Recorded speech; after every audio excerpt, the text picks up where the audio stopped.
Hello guys, welcome to my new video. आज हम start करेंगे चैप्टर जर्नल।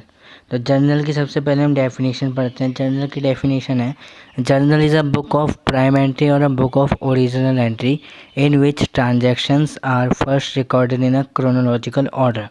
देखिए, जर्नल एक ऐसी किताब है जिसमें हम सबसे पहले ट्रांजैक्शन को रिकॉर्ड किया जाता है, वो जर्नल होती है।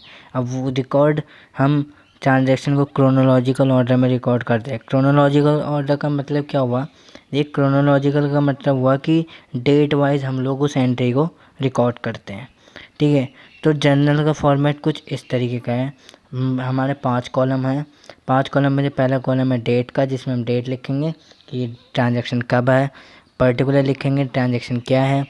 LF मतलब लेजर फोलियो। देखिए, मान लो मेरी यहाँ एंट्री होती है कि राम ने सामान खरीदा, तो अगर मुझे राम से रिलेटेड कोई एंट्री देखनी है तो मैं लेजर में जाके देखूँगा।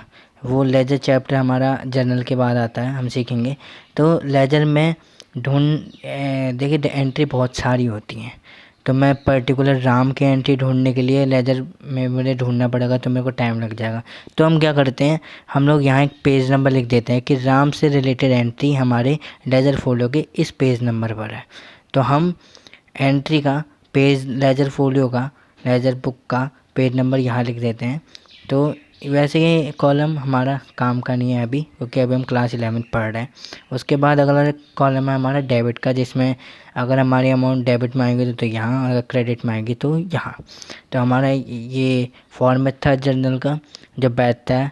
अब हम इसका एक क्वेश्चन करके देखते हैं। तो देखिए, जर्नल का क्वेश्चन कुछ इस तरीके का है, जर्नलाइज द फॉलोइंग ट्रांजैक्शन, जिसमें मतलब हमारी ये जितनी भी ट्रांजैक्शन है इसको हमें रिकॉर्ड करना है। तो हमारी जो पहली ट्रांजैक्शन है उसका नाम है Rahul started business with cash 1 lakh. अब राहुल क्या कर रहा है, राहुल कैश लेके आ रहा है। और हमने पढ़ा था कि हमारी जितने भी बिजनेस की इन्वेस्टमेंट होती है उसे हम कैपिटल कहते हैं। तो मतलब हमारी कैपिटल बढ़ रही है। देखिए, हम इन एंट्रीज़ को, हमने पिछली वीडियो में रूल्स पढ़े थे, हम ट्रेडिशनल अप्रोच से भी कर सकते हैं क्वेश्चन को, मॉडर्न अप्रोच से भी। मैं मॉडर्न अप्रोच से करूँगा, आप चाहे तो ट्रेडिशनल अप्रोच से भी करके देख सकते हैं, आंसर सेम आएंगे।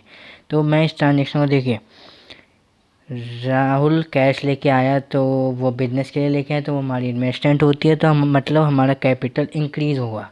तो हमने पढ़ा था कि जब हमारी कैपिटल इंक्रीज़ होगी तो वो क्रेडिट होगा।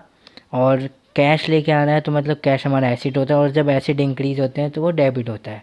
तो हमारी एंट्री कुछ इस तरीके से होगी। देखिए, जनवरी 1 कैश लाया, तो कैश अकाउंट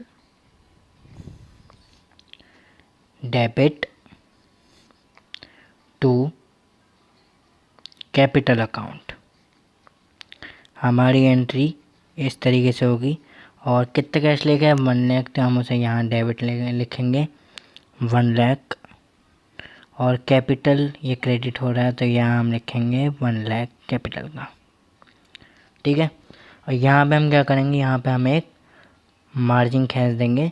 इससे क्या होता है कि हमारी एंट्रियाँ ख़त्म हो जाती है। अब हम दूसरी डेट पे आते हैं, जो है जनवरी 3, परचेज़ फर्नीचर 2000।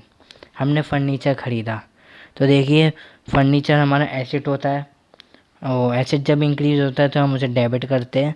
और हमने परचेज़ ख़रीदा कैश में, तो जब हमारा कैश मतलब एसेट कम हो रहा है तो हम उसे क्रेडिट करते हैं। तो हम एंट्री करते हैं जनवरी 3 फर्नीचर परचेज़ किया, तो एंट्री होगी फर्नीचर अकाउंट।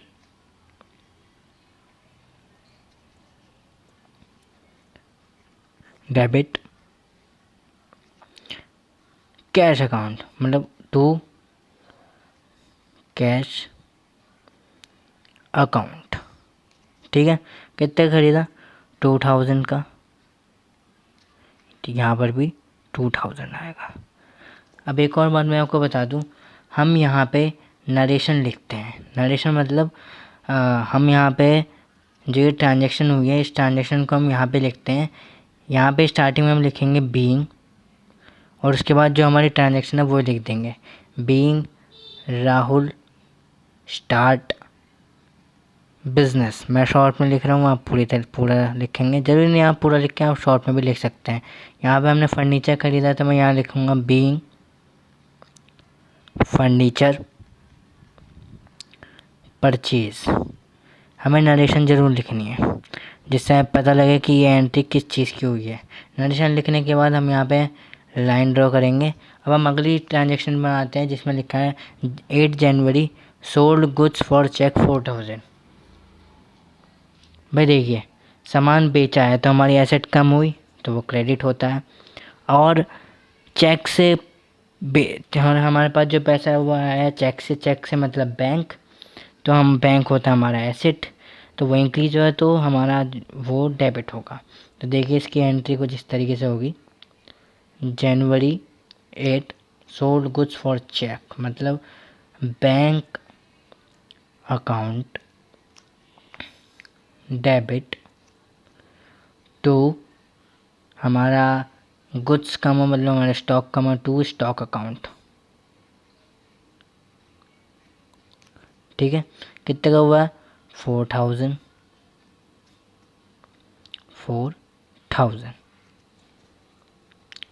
ठीक है, यहाँ हम मार्जिन खींच देंगे, यहाँ हम नरेशन लिखेंगे बीइंग गुड्स सोल्ड,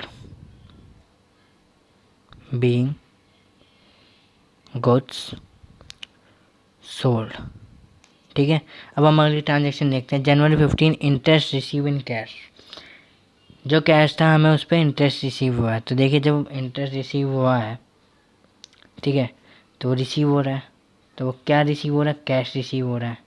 ठीक है, तो कैश रिसीव जब होता है वो इंक्रीज होता है तो वो डेबिट होगा। देखिए इसकी एंट्री होगी जनवरी 15 इंटरेस्ट रिसीव इन कैश, मतलब cash account debit to interest receive. हमारी एंट्री कुछ इस तरीके की होगी, हम यहाँ पे अमाउंट लिखेंगे 1000।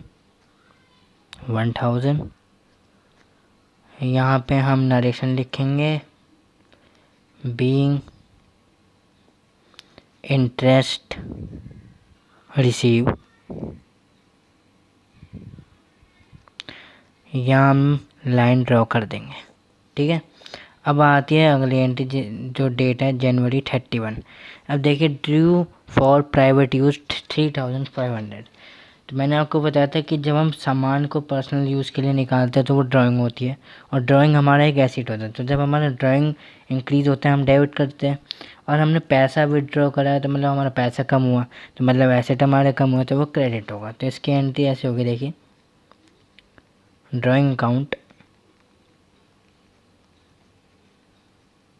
Debit to cash account.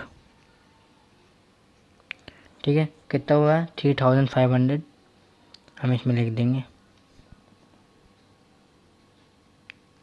3500, और यहाँ पे हम नरेशन लिखेंगे बीइंग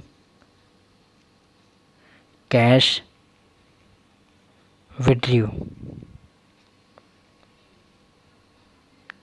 ठीक है, यहाँ हमारा क्वेश्चन होता है कंप्लीट। तो हमारा जर्नल का जो फुल क्वेश्चन है वो कुछ इस तरीके का होगा। अभी हमने बेसिक एंट्री ली थी, अगली वीडियो में हम थोड़ी एडवांस एंट्री लेंगे। तो आज के लिए इतना ही, हम मिलते हैं आपसे अगली वीडियो में।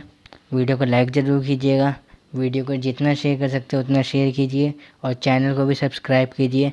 मिलते हैं आपसे अगली वीडियो में। Till then good bye.